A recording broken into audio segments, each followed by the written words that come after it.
Explain to listeners why you had a Twitter meltdown this weekend. Went down. I just thought yesterday, before I got ready, I wonder if Rick's tweeted much this weekend. I'll have a look what he's put on. So I searched on Google, Rick Shiels Golf Twitter. Found it very easily. Go and give him a follow if you're not already.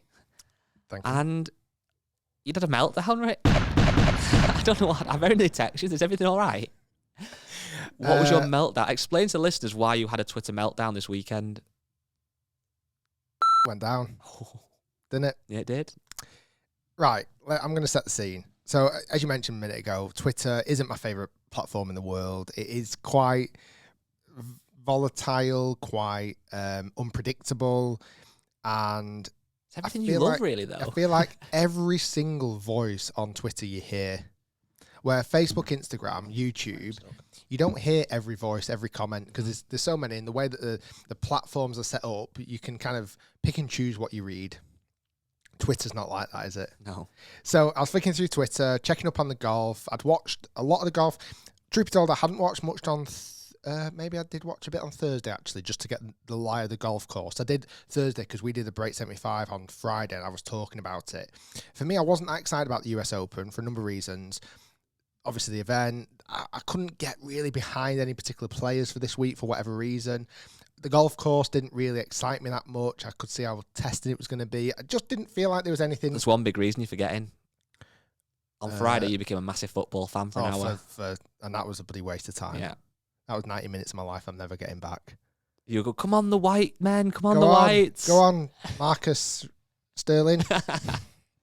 No, I did. I watched the football, and that was more disappointing than the Thursday golf, to be honest. So yeah. Anyway, through the weekend, I wasn't that bothered. I was flicking through it. I watched quite a bit on Saturday because it kind of started to get a bit heated up. I started to see a bit of movement on the leaderboard, and the leaderboard was looking pretty stacked. Not the top of the leaderboard. That was quite a lot of kind of names that I felt might have just dropped off eventually, but just underneath that layer, it was bubbling like Rory, Brooks, Bryson. Louis Oosthuizen, I'm trying to think, John Rahm, obviously. And I'm looking at that leaderboard going, oh, this could be good tomorrow night. So Sunday, it's a California tee off, so it's much, much later for us in the evening. So I do hate that. Yeah, I do. It's hard to watch. So kind of watching on my phone. Oh, no, sorry. I need to come back early then, don't I? So Sunday afternoon, I'm sat around looking at Twitter thinking, I wonder what people are talking about in the golf world. What are people looking at? And I stumbled across a video, which I hadn't seen footage of live when it happened on Saturday, I believe. And it was a clip of Bryson DeChambeau, one of the best players in the world, respected, icon, superstar, role model to many people watching, old, young, male, female. He is a role model, whether he likes it or not. Doing something that I didn't agree with, and he's not the only one, and this isn't anything new, but he did something that kind of I watched and I was like, I need to say something about this. I'm not happy about this. I feel like something needs to be said. If Bryson's going to listen to anyone, it's going to be to you. Well, so. Exactly. Ricky Two Fists. Ricard, he's going to listen to me. So to set the scene, I can't remember which kind of hole, it was round the back nine where there's or was it? I can't remember what hole it was. Anyway, it's by the coastline. You can't miss left. Left is the ocean. Coastal, it's dead. And on the right hand side, you've got spectators, you've got crowds, and you've got the world. I think in the clip it said you've got from here to Atlanta to the right, because you really have the rest of the USA is to the right. Bryson knowingly hits it down the right hand side. He smashes one, big long drive, sweeps up his tee, sticks it in his pocket, and everyone's thinking that's down the middle of the fairway. I don't know what the problem is so far, Rick. Like you look at that shot and think he has absolutely striped that. There's no reason for any alarm. There's no worries. There's no anything. That is gonna. The next clip I'm going to see on this video is the ball bounding down the fairway. 500 yards down the fairway. Exactly. This ball is going to be bounding and bouncing, and he's going to have a wedge left into this par 5. Yeah. Okay. Unfortunately, that's not what I saw. Ah. What I did see was the ball, a missile. Okay. Give me a rough estimation of ball speed. Well, he's hitting it at the moment, coming off the club face at 200 miles per hour. Now, it does slow down, obviously, from that point. Yeah. So once it lands, it's not traveling at 200 miles per hour, thankfully. But it's traveling fast. I actually don't know the speed of a ball when it lands. Well, depend, yeah. 50, 60 miles per hour, 70 miles per hour. So this missile, this hard Let's call it 100 miles an hour for the story's sake. Let's call it that. And it's on fire. Yeah, of course.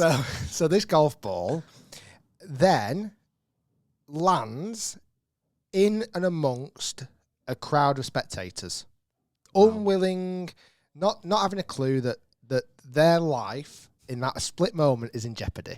Yeah, but surely he shouted 4 to warn them, Rick. Well, that's where the story does get a little bit twisted, guy. Oh, okay.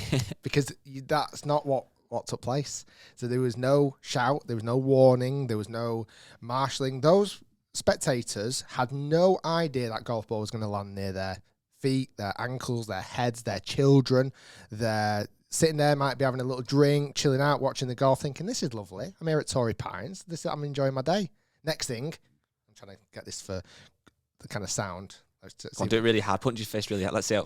Go on, let's see. Right, this everyone now. Rick's going to punch his hand. Let's see how hard he can do it. No, I don't want to hurt myself. Oh, yeah, of course. Do you know what I mean? Yeah, standard. But like, if that ball was going to come in, I feel like I want to get a ball and smack it against the fucking microphone, right? Do a clap if you want. It hurts. Okay. So that ball landed into the crowd, bounced. We're not going to have a sound down, effect right? then, no. No. It would have hurt if it landed somewhere, right? It's like a thud in the ground, definitely. Luckily, very luckily, it didn't hit anyone, okay? Yeah. It bounced through and it landed into a position that the commentators, a lot of people were saying, that's perfect. Like, that's in a good spot. The rough's been trampled down. He's got a good line into the flag. He's avoided the trouble. So was he aiming there then, do you think, or allowing his miss to go that direction? 1,000,000%. Yeah. 1,000,000%, because it's and apparently a lot of players were hitting it over that right hand side, but this particular I'm going to kind of confirm about what I think about Bryson in a minute, because that's got a little bit twisted in this translation. This golf ball finished in an ideal position. He hit his second shot into the green or whatever it may be. I didn't see the rest of the clip from there, but for me that was a perfect time where that ball was definitely heading towards people. People's lives were in danger. It's been an age-old tradition in golf that a simple 4-letter word is shouted, okay, as a warning. 4. F-O-R-E. I typed that word a lot yesterday. That is the most simple thing to do as a golfer, the most courteous thing, the right thing for etiquette, everything, to shout 4 at the top of your frigging voice to warn people the golf ball is coming your way. Okay? It goes back hundreds of years. It goes back. I think the first mention of the term 4 in the British Golf Museum is from 1881. So it's at least what's that? A couple hundred years old, nearly. So this ain't new. Okay? And I believe it's about, there's 2 translations on it. One, it was to warn, back in the day, you used to have 4 caddies. Yeah. So to have caddies down the fairway to help look for your golf ball, speed up play, whatever it may be. And basically you'd shout 4 as a shorter version of 4 caddy to watch where your golf ball went. Yeah. That's one of the things. Another thing as well is it was apparently a abbreviation of before, because the golf ball is going to be coming before you. So be careful, or a warning of whatever it may be. So it's not new. Many players shout it. I've shouted it hundreds of times in my golfing life. Yes. As of probably you have, as of probably most people listening have. I like a loud shout of 4. Yeah, and like I say, it's not new. On Twitter yesterday, what was your first tweet then? Obviously, I also did a poll. I want to come to this first because I think this is really important, even though this was out of order. I did a poll. Do you shout 4 if your golf ball is heading towards people? Okay. 7,500 people voted in 4 hours. It alarms me that it's not 100% yes. The option is yes or no. Okay. Yes got 97%. Yeah. No got 3%. That could be people just doing it for the laugh, though. I must admit, a couple of people said I've got fat thumbs and pressed no by accident instead of the right. But an overwhelming percentage of people are shouting 4, are doing the right thing, okay? And if you heard 4, you would cover your head, duck, knowing that a golf ball is coming your way. Yeah. Okay? Gives you a chance to protect yourself, protect your head, protect children that are with you, a chance of just being able to cover your vital areas, temples, back of head, whatever it may be, so you don't get absolutely battered by a golf ball. So I completely agree with you. And I think I've said in one of the podcasts recently about it, how it's ridiculous to not shout 4. But I saw obviously some of the comments from people, and just literally to play devil's advocate, could there be an argument or a discussion to say that, when you're on the golf course and playing, obviously people do shout for other players. But when you go to tournament as a spectator, it's your responsibility to also be aware of flying golf balls, and there's a risk that you could get hit. And now that doesn't mean they shouldn't shout for, but I saw a lot of people saying that. I don't really know. There is a risk getting hit, obviously. You're at a golf event, and I think people are kind of somewhat of an understanding of that. And I believe on tickets it does say underneath that there's a responsibility. You know, you might get hit, and I get that. Like that's golf. You know, that unfortunately does happen, regardless of warning shouts, regardless of whatever it is. People will get hit. Famously, Brooks Koepka hit a woman at the Ryder Cup, took her eye out, nearly killed her. He did shout for, and she still got hit. And so you can't completely prevent it, but at least as a player, you've covered your own back there. Yeah, you'd feel terrible still if you were Brooks Koepka, but equally, you've hit a bad shot. The spectators are there; it's their own risk, and you've shouted for. Yeah. You kind of feel like, I've done everything I could do. Covered your back, okay. Yeah. And I don't think for 1 second he would have intentionally hit it towards people. No, not at that time, because it didn't give him any advantage. So my first tweet was shout for FFS. Someone is going to get very badly hurt soon if this continues. And I did tag him in. I tagged Bryson DeChambeau in. Not that he's going to reply to me, but can you explain why you didn't shout for? Is that what you said? Or can you explain why you didn't at Bryson DeChambeau? So that was a way of me kind of... I didn't want to be accused of, why don't you just tag him in and ask him? Well, I did. I bet he's seen that tweet, you know, because it's had 2.8 thousand likes and it's been retweeted 217 times. So then I continued to go on to the... And again, the response was really, really alarming. For me, I put a subtweet under this. This is also setting a terrible example to young golfers around the world who idolize these superstars. They have a responsibility to set the benchmark. And that for me is a really important thing, because you see it in football. Again, jokingly, I watched the Football Friday, and you see in the players...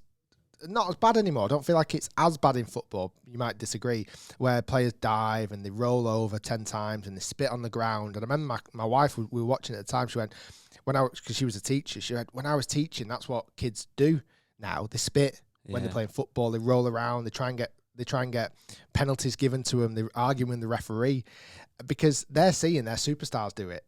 You know, these young kids watching football are seeing the best players in the world, footballers, spit, swear, disrespect the referee, whatever it may be, and it filters down into junior football. Things like this, players not shouting for me, is the setting such a bad example to junior golfers watching, because it will filter down. There'll be junior golfers out there going, why should I shout for? Yeah, Bryson doesn't. And others, which I'll come on to in a minute. So then I go on to the fact that golf balls can kill, because they can. There's evidence of that. Golf balls have killed. People started tweeting me evidence of Matt Wolff not shouting for. So I also tagged a video with Matt Wolff not shouting for. And again, he should have done. Sometimes he does, sometimes he doesn't. I set a good example of Phil Mickelson shouting for. And again, he's not done it all the time. He's not done it forever, but he did in this situation that a video I've got of. And then for me, it was the alarming responses I was getting off people that were giving players excuses for not doing the most simple thing of shouting for. Question for you. I actually don't know the answer to this. Did Bryson's caddy shout for? Nobody shouted for in that instance right there.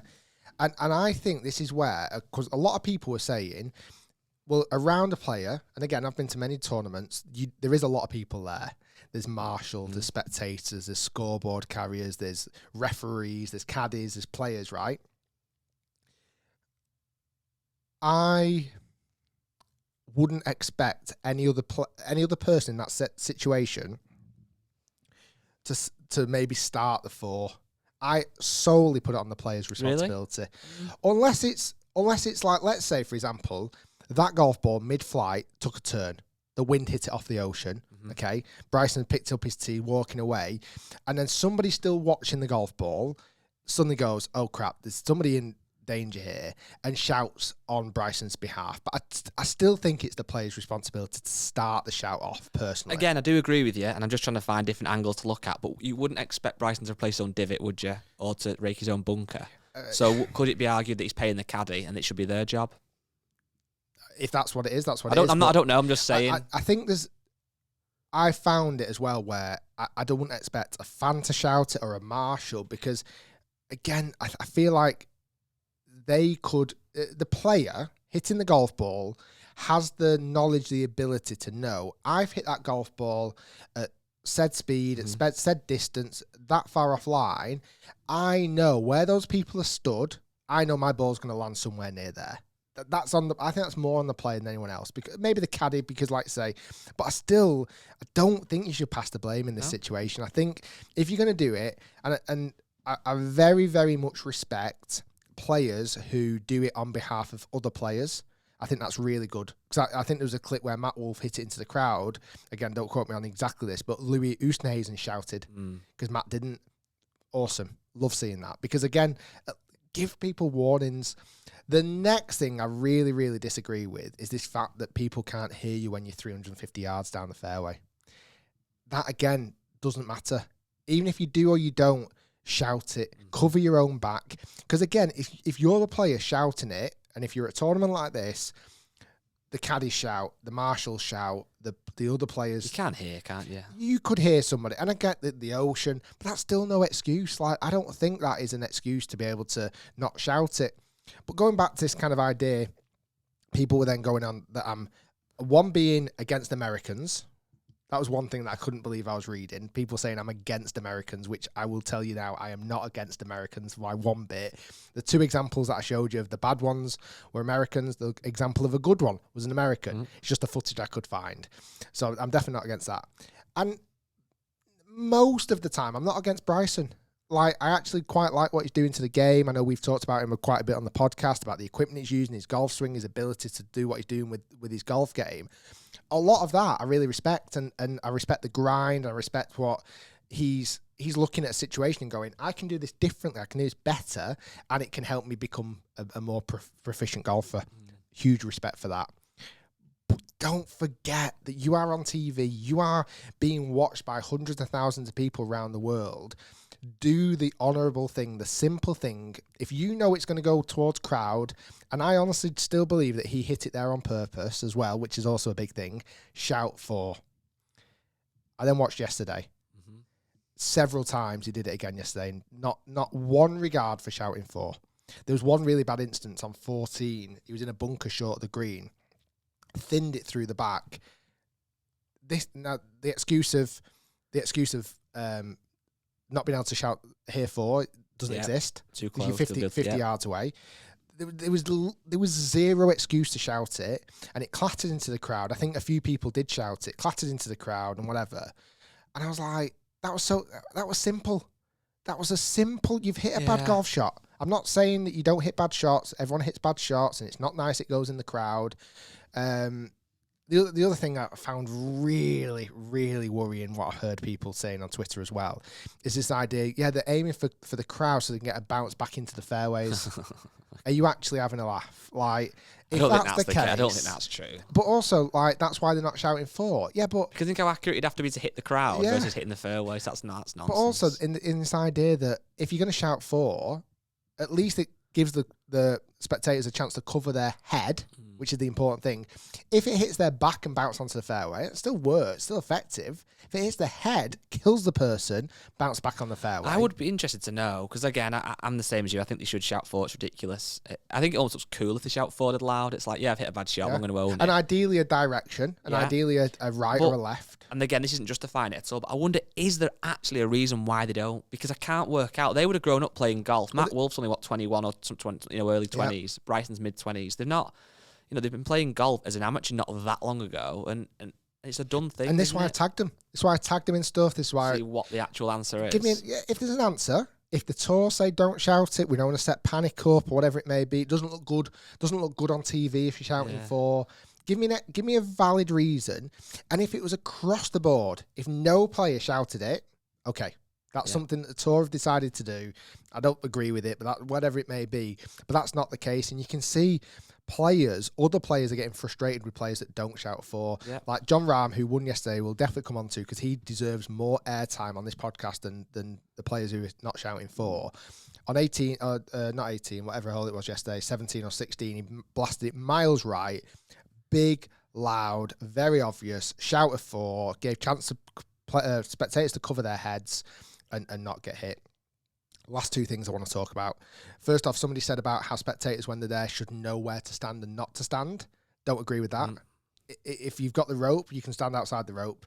I don't think players, and I've been to many tour events, if I've not played the golf course, I don't really know where players are going to be landing the golf ball. This is the problem with Twitter, without being disrespectful, because a lot of people use Twitter. A lot of people on there have opinions, might not know anything about golf, and you're engaging with a stupid opinion. Like, I don't mean that everyone can have an opinion, but the person that said that might have started golf last week, not know anything about golf, and they want to have their say because it's Twitter and they can, and then you're getting almost annoyed by their opinion. I almost think that they're the guys who think everybody should know as much about golf as they do. I don't think they're the new people. I think the guys who are saying that are the ones that believe that everybody who go to a tour event know where to stand. They don't. Well, maybe that's not the best, but in general, though, everybody can have an opinion on Twitter, can't they? That's the thing. And when you start to, obviously it's good to engage with your fans or listeners of the podcast or viewers of your channel, but when it's an argument like that where everybody wants to have the say, it's almost like you can't win because 97% of people agreed with you, which you saw on the poll, but the 3% that don't are often the loudest in the room, and they want to say, oh yeah, but they should know where to stand, or it's this, ridiculous. It's that, and it almost riles you up more because it's like they're talking nonsense. Some people do it on purpose to annoy you. Like you said, you're slagging off Americans. That's it's nothing to do with what country they're from, but that's what people are going to pick at. Twitter's not always the best place, but it's good news. Go on. Gained 600 followers. Well, there you go. People were saying I was doing it for clout. I wasn't. You got 600 followers from it. If I'm doing it for 600 followers, I did it for 600 followers. Yeah. I just won't mention that time we played You Didn't Shout For.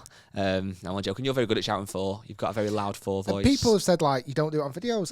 There's many evidence of videos we've done it on. Even the latest Ming Woo Lee one that we did at St Andrews. Like, I wasn't the player hitting the ball, but we all shouted for to the top of our voices because there was two ladies walking the golf course and didn't realise we were playing golf. Like, you've got to shout for. And I even said to my wife, if you heard for, what does it mean? It means the ball's coming my way. What would you do? Duck and cover my head. I'm like, brilliant.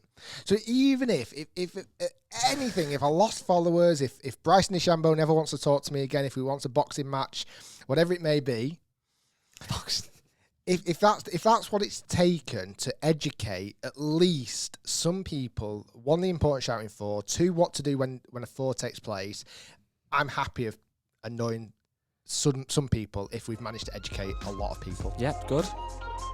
You're right. Feel better? Didn't you say you were tired at the start? You got your sleeves rolled up.